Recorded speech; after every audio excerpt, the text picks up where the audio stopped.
Goeiedag, my naam is Bertie Brits en het is vir my voorreg om by jou aan huis te wees vandag en die boodskap van geen veroordeling, die boodskap van die vervulling van die wet en dit wat Jesus Christus vir ons gedoen het aan die kruis, vandag aan jou te verkondig.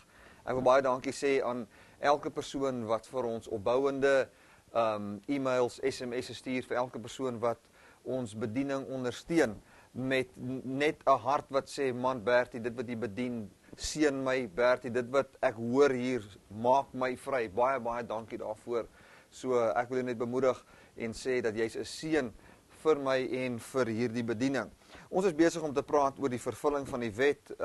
Ek dink ons is nou besig met die 16de program in hierdie reeks. So as jy vandag 'n ding hoor en jy verstaan hom dalk nie, daar is 'n reeks van 15 ander programme op dynamicministries.com en jy sal sien die adres is nou op die skerm.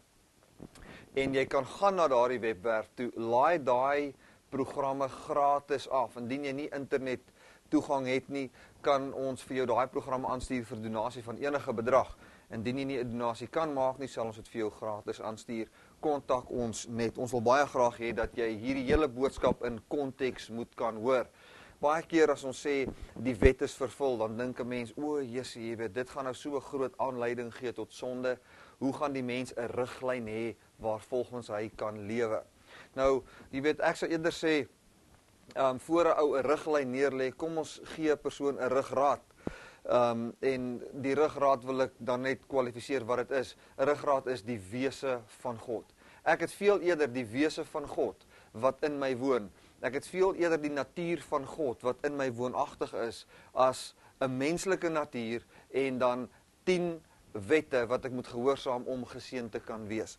Daar's 'n skrif wat hierdie hele ding vir my ontlont het, wat ek besef het, man, die wet is vervul en dit het gekom in 2 Korintiërs hoofstuk 3. En kom ons gaan gou soontoe en dan gaan ons aangaan waar ons opgehou het in ons vorige uitsending in Romeine 7, Romeine 8 en dan gaan ons ook kyk in die uitsending wat volg op hierdie ene na Romeine 9 waar die woord baie duidelik sê dat die seëning is nie uit ons eie krag nie, maar uit God wat besluit het om ons te seën.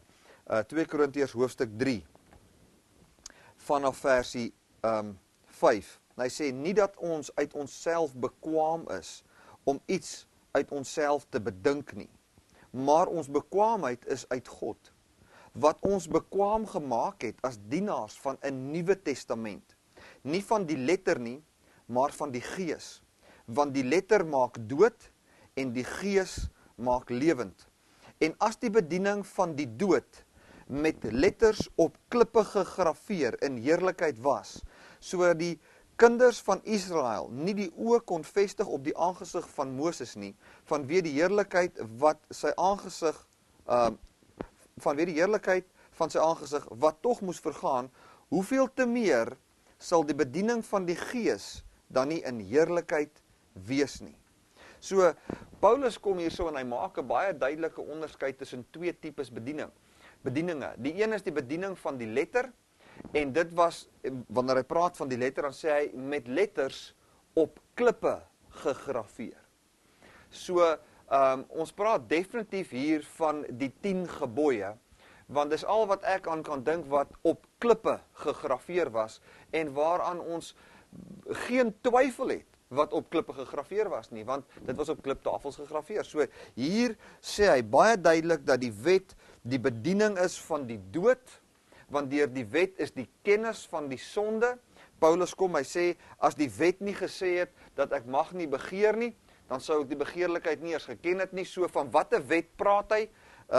In Romeine, hy sê in Romeine 7, hy sê baie duidelik dat dit die 10 gebooie is. Daar's nie 'n bygebooie en die gebooie van die lam en die gebooie van God en die gebooie van die ou en die gebooie van, daar is die wet en daar is die bediening van die Gees.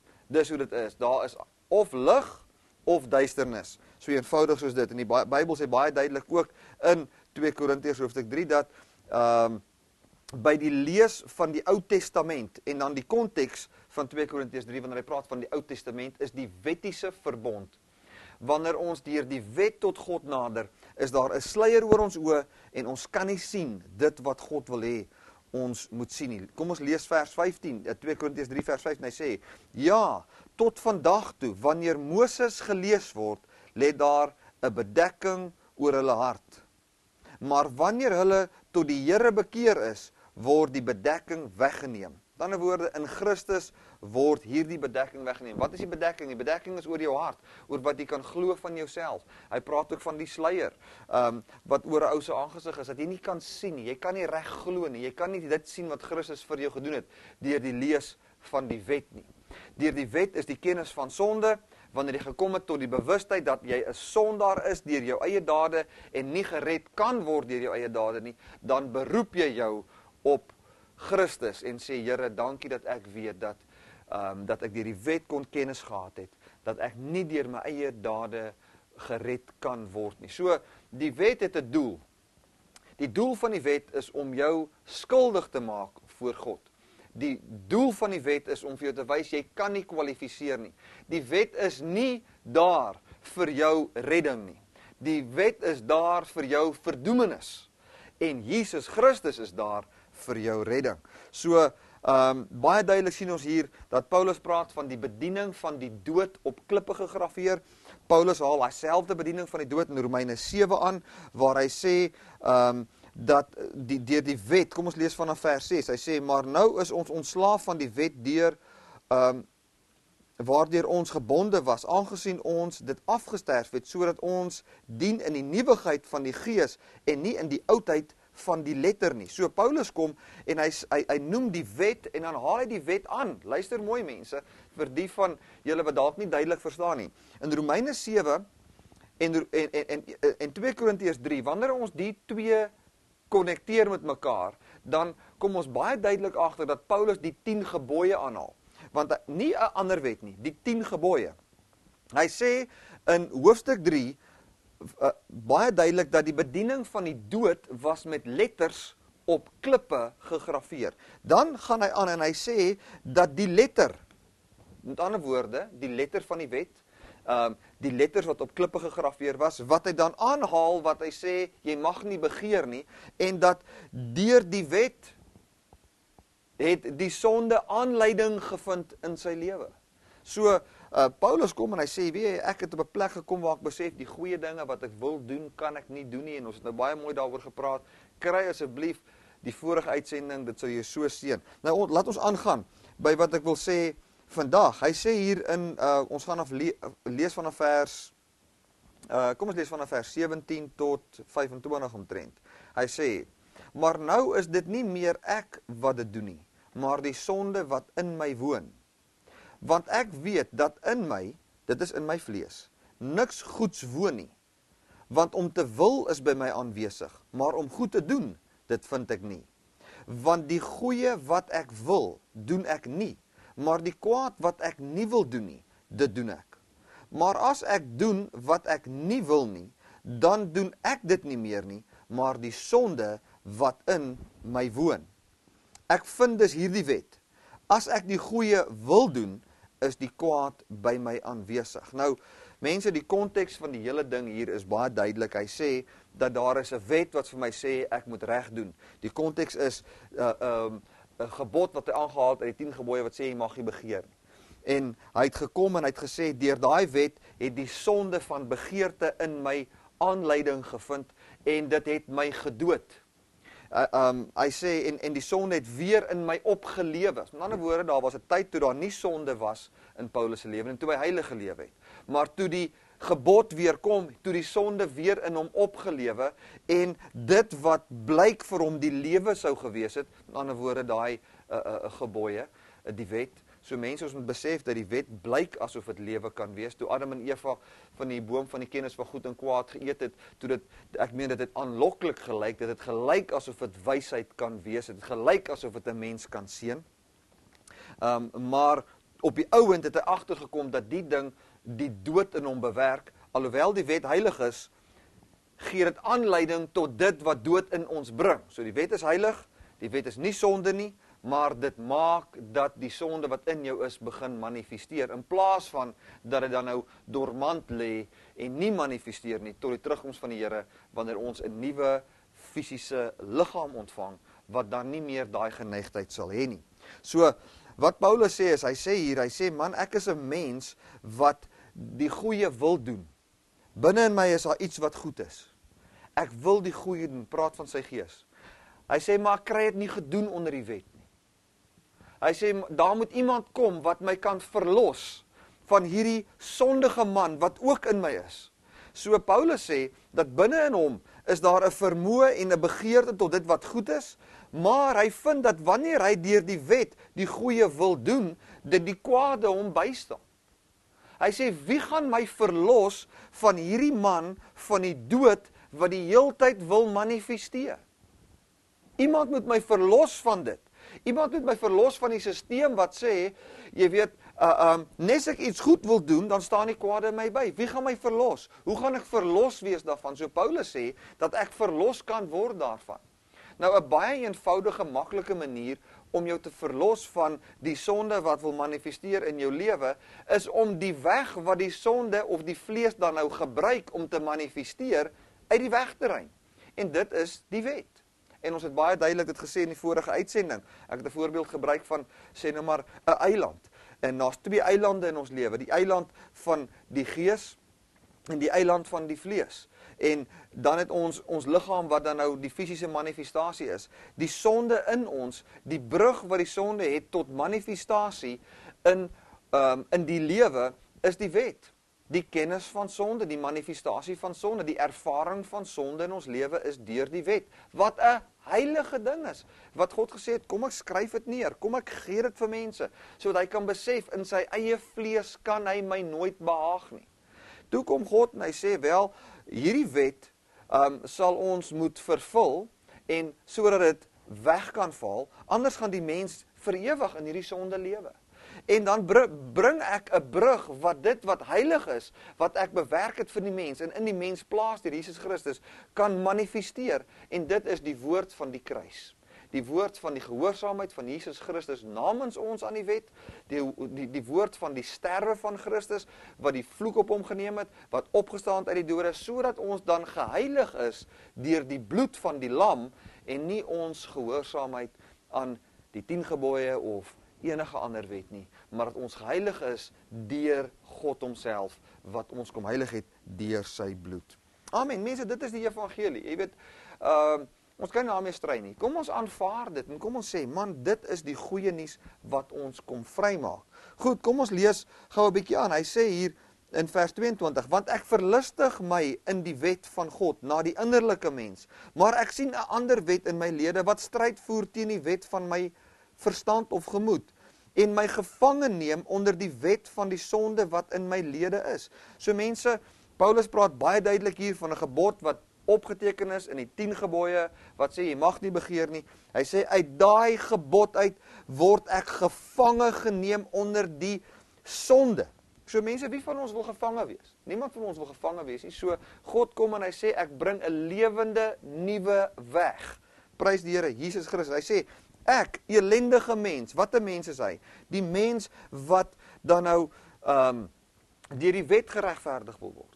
Hy sê ek is 'n elendige mens. Wie sal hierdie elendige mens verlos van die liggaam van hierdie dood? Met ander woorde, daar's 'n liggaam van dood, die bediening van die dood. Daar's 'n liggaam waaruit wanneer hy onder die wet is, die dood manifesteer en nie die lewe nie. Wie gaan my verlos van die stelsel wat sê ek word geregverdig deur my werke, want deur daai stelsel sien ek net 'n manifestasie van die dood. Dit het geblyk heilig wees, dit het geblyk asof hierdie bediening vir my kan 'n lewe bring, maar toe kom ek agter dit bring nie vir my lewe nie. Wie sal my dan kan verlos?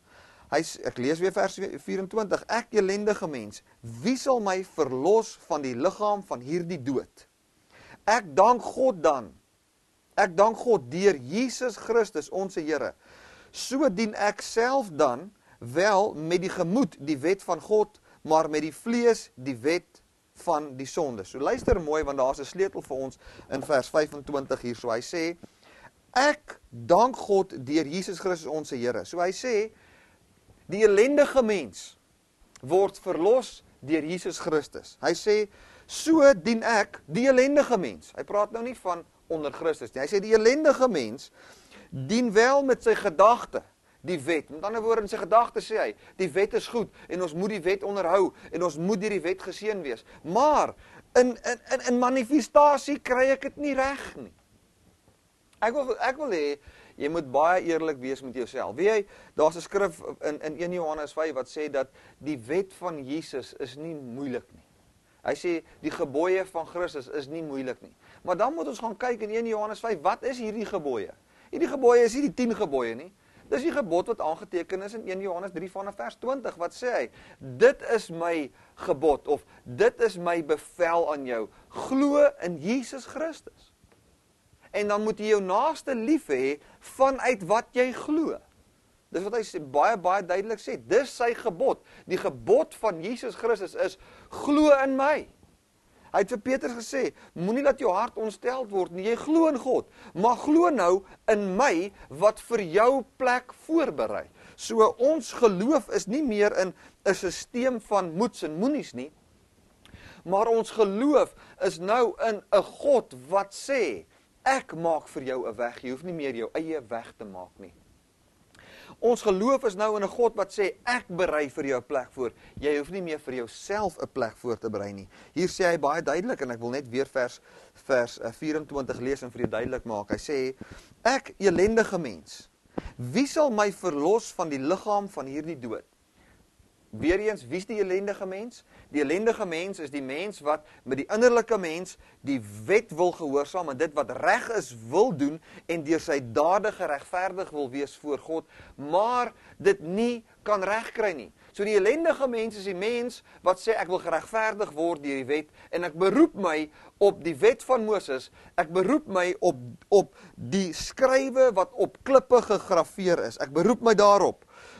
Tot redding en tot regverdigmaking voor God. En ek beroep my op daai stelsel tot heiligheid. So wat hy sê is, die ellendige mens is die mens wat sê, deur daai 10 gebooie is daar regverdigmaking vir my.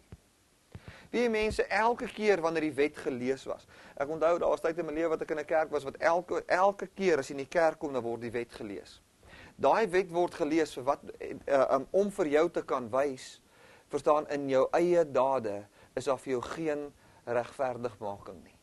Dan word daar 'n skuldbelydenis gesing en dan word daar vir jou vergifnis uitgespreek. Wie mense, jy kan seker dit goed sien as jy wil op daai manier, om die hele tyd jou te herinner dat as dit vir jou herinnering is, as jy sê wel, ek hoor daai wet elke Sondag en my herinnering is om te kan sê, deur my eie dade kan ek nie geregverdig word nie, daardeur kan ek soms klaar sien, ek kan nie kwalifiseer nie, wonderlik vir jou. Maar ek sê vir jou sê, die beste manier is, man, lees die boodskap van die kruis. Lees dit wat Jesus Christus vir jou gedoen het.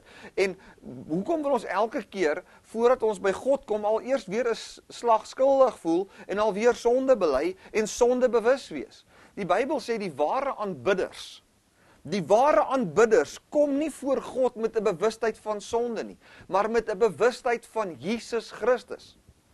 Nou ek weet, jy weet, ek trap op tone in wat ek nou sê, maar my broer, ons moet die kruis en die opstanding van Jesus Christus die middelpunt maak van ons lewe.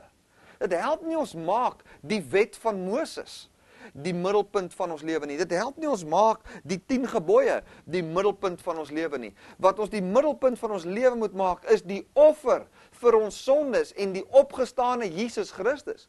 Die Bybel sê bedink dit wat daarbo is. Hy sê waar Christus gesetel is, Christus wat ons lewe is. Hy sê nie bedink enige gebod of enige wet nie. Hy sê bedink Christus wat ons lewe is. So wanneer jy kerk toe gaan, mense, help dit nie jy bedink iets wat jou alweer veroordeel nie. Bedink Christus wat jou lewe is. Volgens Kolossense 3 vanaf vers 1. Lees vers 1, 2, 3 tot vers 6. En jy sal sien dat dit jou lewe absoluut vernuwe. Want jy besef dat al lewe wat jy het, is die lewe van Jesus Christus. En ek sê nou vir jou, Jesus sit nie daar elke dag en dan lees hy die 10 gebooie en dan sê hy wel, ek moet nou vandag probeer om hierdie 10 gebooie te gehoorsaam nie. Jesus Christus is die lewe. Hy probeer nie reg lewe nie, hy is die regte lewe. Hy is die goedheid van God. Hy is die manifestasie van die wese van God. Wat my enigste lewe is. Ek besit geen ander lewe nie. As jy sê, wel, ek het 'n lewe wat in Christus is, en ek het 'n lewe wat nog hierdie wette moet gehoorsaam, dan wil ek vir jou sê, soos Paulus sê, elendige mens wat ek is. Wie sal my verlos van hierdie liggaam? Ek dank God deur Jesus Christus onse Here. So dien ek self, met ander woorde, die elendige mens, nie die Christen mens nie, die elendige mens. Die elendige mens is die een wat wel met die gemoed die wet van God dien, maar met die vlees die wet van die sonde. Daar is dan nou, waar? In Christus, waar daar verlossing is van die elendige mens, waar Christus ons kon vrymaak het, geen veroordeling vir die wat in Christus is nie. Nie die wat in Moses is nie, vir die wat in Christus is nie, vir die wat nie na die vlees wandel nie, maar na die gees. So, Paulus, wat praat hy hier van gees en vlees? Hy sê, met die innerlike mens wil ek God dien, ek wil, maar ek besef dat in my vlees is daar niks goed nie.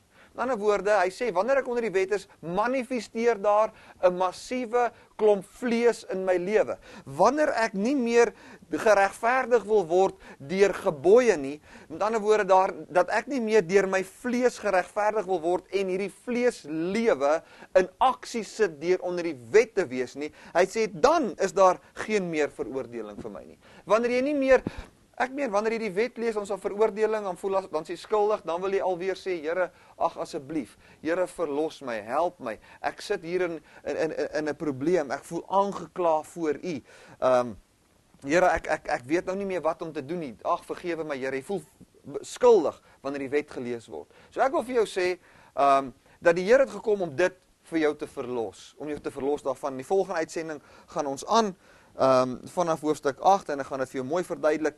Onthou net een ding, die Here het jou verlos van, ek word geregverdig deur my eie dade, en hy het jou gebring in 'n plek waar hy sê, ek kan in jou lewe. Onthou hierdie een ding, Jesus Christus het jou baie lief, en jy kan die liefde van God elke dag geniet. Geniet God se liefde vir jou.